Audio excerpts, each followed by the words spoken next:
నమస్కారం సార్, మీ పేరు? నా పేరు విశ్వనాథ్ అండి, శివాపురం. ఈసారి మీరు ఎవరు కోటేయాలనుకుంటున్నారు? మేము చంద్రబాబు నాయుడు గారు కోటేయాలనుకుంటున్నామండి. ఎందుకండి, రీజన్స్ ఏంటి? మా ఊళ్ళో అభివృద్ధి ఏం లేదండి. జగన్ వచ్చిన కాంచి ఒక ఇల్లు లేదు, బాత్రూమ్లు కట్టలేదు, సిమెంట్ రోడ్లు లేదు, అభివృద్ధి లేదు. చంద్రబాబు నాయుడు ఉన్నప్పుడు సిమెంట్ రోడ్లు, పక్కా ఇళ్ళు, బాత్రూములు అన్ని ఊరి అభివృద్ధి ఉంది. 5 సంవత్సరాలు అసలు అభివృద్ధి లేదు. జగనన్న కాలనీ అని చెప్పేసి అందరికి ఇల్లులు ఇస్తున్నామని చెప్పారు కదా. మాకేమీ లేదండి. శివాపురంలో ఒక ఇల్లు కూడా లేదండి. సూపర్ 6 గురించి మీ అభిప్రాయం?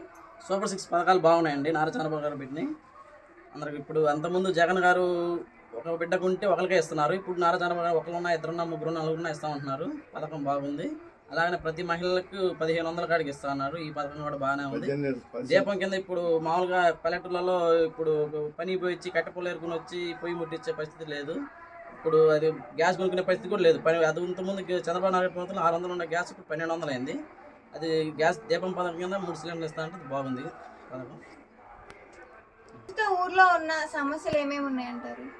మాకు డ్రైనేజీ ప్రాబ్లం ఉందండి. సమస్యలన్నీ టీడీపీ గవర్నమెంట్ సీసీ రోడ్లు మొత్తం వేశారు. సమస్యలు వాటికి డ్రైనేజీ కట్టలేదు. ఈ 5 సంవత్సరాల్లో శివాపురంలో జరిగిన అభివృద్ధి పనులు ఏమేమి ఉన్నాయంటారు సార్? ఒక్క పని కూడా లేదండి. ఆ జనాలకు బట్ట నొక్కుతా అన్నాడు, డబ్బులు అయితే కొంతమంది పడుతున్నాయి, కొంతమంది పడట్లేదు. కరెంటు బిల్లు ఎక్కువ వస్తేనే పథకం లేదంటున్నారు. కరెంటు బిల్లు 100 వచ్చేది 200 వస్తుంది, 200 వచ్చేది 500 వస్తుంది, 500 వచ్చేది.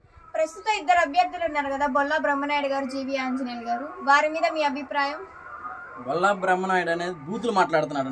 అసలు ఎమ్మెల్యే పదవి, ఎమ్మెల్యే హోదాలో ఉండి బూతులు మాట్లాడటం అసలు ఇంతవరకు వినకుండా చరిత్రం లేదు. వినకుండా చరిత్రలో కాల్పులు కూడా జరిగాయి. ఇంతవరకు లేదు అసలు ఆ సమస్య. మరి జీవి ఆంజనేయులు గారు గవర్నమెంట్లో ఉన్నా లేకపోయినా సుక్కరాలని, కంటి వైద్య సుక్కరాలని, కళ్ళజోళ్ళని చాలా అభివృద్ధి పనులు చాలా చేస్తున్నాడు. అధికారం లేనప్పుడు ఇన్ని పనులు చేస్తే, అధికారం ఇష్టంగా చాలా పనులు చేస్తారని మా అభిప్రాయం అండి.